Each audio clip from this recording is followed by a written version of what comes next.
कहानी का आरंभ होता है महर्षि दुर्वासा के एक श्राप से।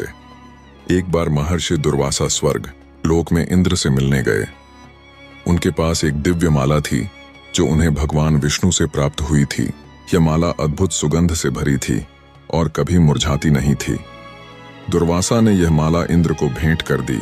इंद्र ने उस माला को अपने हाथी ऐरावत की सूंड पर रख दिया। हाथी ने माला को नीचे फेंक दिया और अपने पैरों से कुचल दिया। यह देखकर क्रोधित दुर्वासा ने इंद्र और सभी देवताओं को श्राप दिया कि वे अपनी शक्ति, तेज और समृद्धि खो देंगे। दुर्वासा के श्राप के कारण देवताओं की शक्ति कम होने लगी और असुर शक्तिशाली होने लगे। जब इंद्र ने सभी देवताओं के साथ भगवान विष्णु से सहायता मांगी तो उन्होंने समुद्र मंथन का सुझाव दिया, जिससे अमृत प्राप्त होगा और देवता फिर से शक्तिशाली बन जाएंगे। समुद्र मंथन की तैयारी विष्णु ने देवताओं को असुरों के साथ संधि करने की सलाह दी, क्योंकि यह कार्य दोनों के सहयोग के बिना संभव नहीं था। देवताओं और असुरों ने मिलकर मंदराचल पर्वत को मथानी और वासुकी नाग को रस्सी बनाने का निर्णय लिया। इसके बाद एक महत्वपूर्ण बात हुई। भगवान विष्णु ने चतुराई से असुरों को नाग के मुख वाले भाग को पकड़ने के लिए कहा, जबकि देवता पूंछ वाला हिस्सा पकड़ेंगे। असुरों ने इसे अपने लिए फायदेमंद समझा, लेकिन वास्तव में यह विष्णु की चतुराई थी, क्योंकि जब मंथन शुरू होगा तो नाग के मुख से निकलने वाले विष हलाहल से असुर प्रभावित होंगे।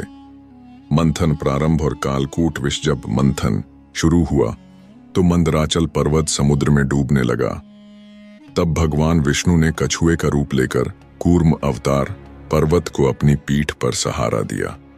देवता और असुर पूरी शक्ति से समुद्र को मथने लगे। मंथन के दौरान सबसे पहले समुद्र से निकला कालकूट विष, जो इतना शक्तिशाली था कि वह पूरे ब्रह्मांड को नष्ट कर सकता था।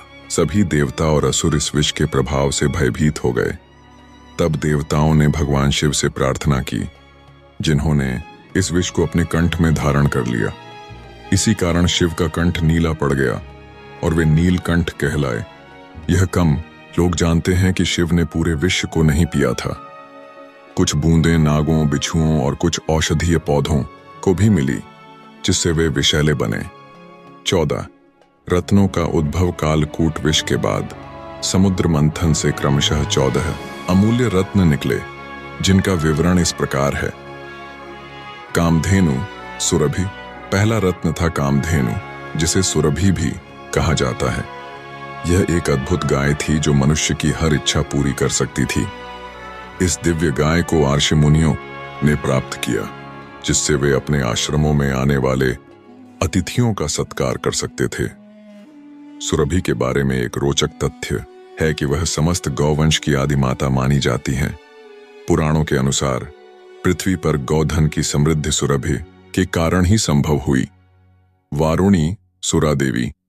दूसरा रत्न था वारुणी, जिसे सुरा देवी भी कहा जाता है। वह मदिरा की देवी थीं और देवताओं को प्राप्त हुईं। वारुणी से प्राप्त मदिरा को अमृत से अलग माना जाता है। पौराणिक ग्रंथों में वर्णित है कि वारुणी समुद्र से निकलने के बाद देव और असुर दोनों पक्षों के मध्य विवाद का कारण बनी। अंत में वरुण देवता ने उन्हें अपना लिया, इसलिए उनका नाम वारुणी पड़ा।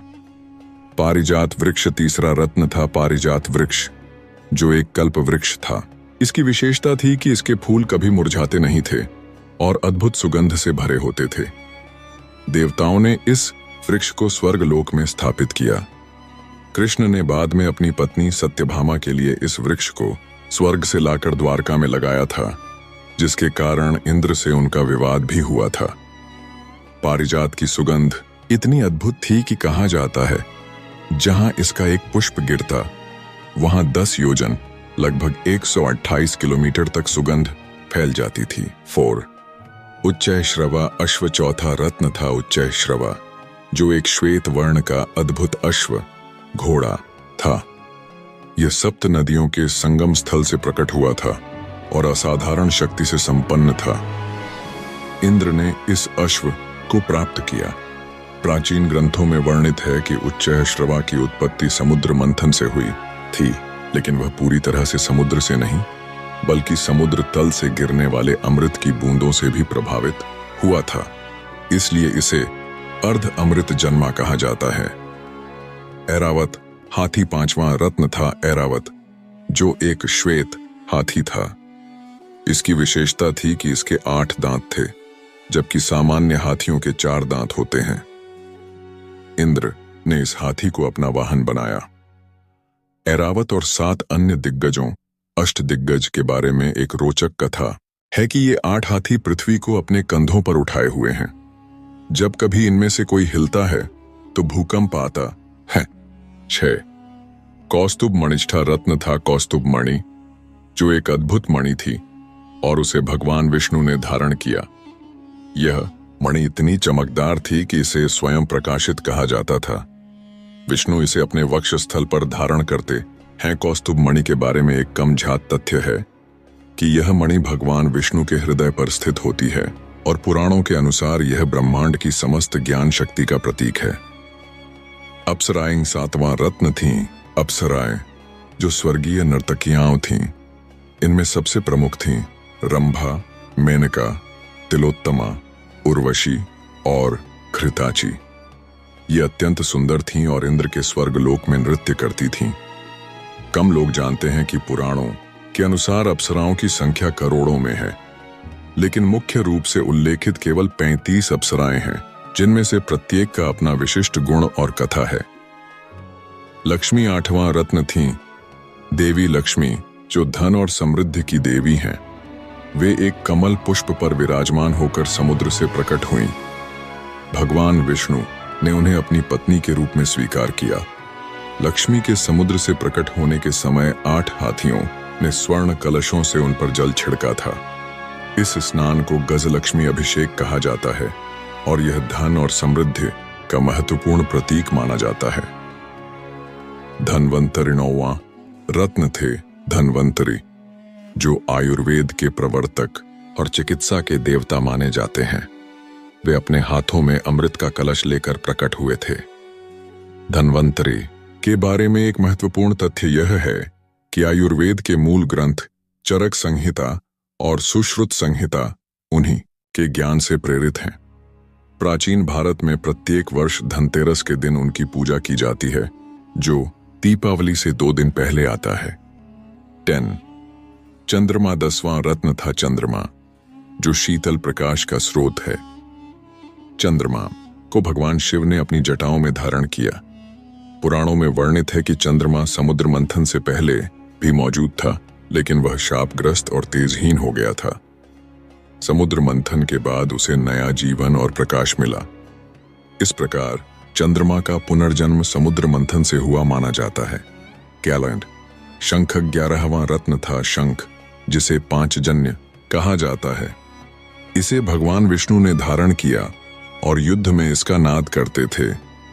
शंख के बारे में एक रोचक तथ्य यह है कि प्राचीन भारत में इसका उपयोग न केवल युद्ध के आरंभ की घोषणा के लिए किया जाता था, बल्कि चिकित्सा और ध्वनि चिकित्सा में भी इसका प्रयोग होता था। शंख से निकलने वाली ध्वनि को नकारात्मक ऊर्जा को दूर करने और सकारात्मक ऊर्जा फैलाने में सक्षम माना जाता है। 12 धनुष शार्ंग 12वां रत्न था। शार्ंग जो एक दिव्य धनुष था। इसे भी भगवान विष्णु ने धारण किया। यह धनुष इतना शक्तिशाली था कि इसे छोड़े गए बाण कभी लक्ष्य से नहीं चूकते थे। शार्ंग धनुष के बारे में एक विशेष बात यह है कि इसे अजेय माना जाता था और कहा जाता है कि यह विश्वकर्मा द्वारा देवताओं के लिए बनाया गया था। भगवान विष्णु के विभिन्न अवतारों में यह धनुष विभिन्न रूपों में प्रकट हुआ, जैसे राम के पास कोदंड और कृष्ण के पास शार्ंग। 13 अमृत कलश 13वां रत्न था। अमृत का कलश जिसमें अमृतत्व प्रदान करने वाला अमृत था। इसे पाने के लिए देवताओं और असुरों के बीच युद्ध हुआ। जब असुर अमृत लेकर भागने लगे, तब भगवान विष्णु ने मोहिनी का रूप धारण कर असुरों को भ्रमित किया और अमृत देवताओं को पिला दिया। लेकिन एक असुर राहु ने छल से थोड़ा अमृत पी लिया था। जब सूर्य और चंद्रमा ने इसकी सूचना दी, तो विष्णु ने सुदर्शन चक्र से उसका सिर काट दिया। लेकिन चूंकि वह अमृत पी चुका था, इसलिए उसका